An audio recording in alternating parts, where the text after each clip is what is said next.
You know that unstoppable feeling right before a sneeze? That's your body gearing up for a defense blast.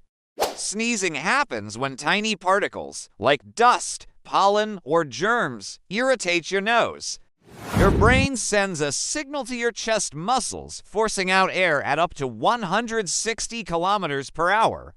It's your body's way of cleaning house, one explosive breath at a time. So next time you sneeze, remember, it's not annoying, it's survival.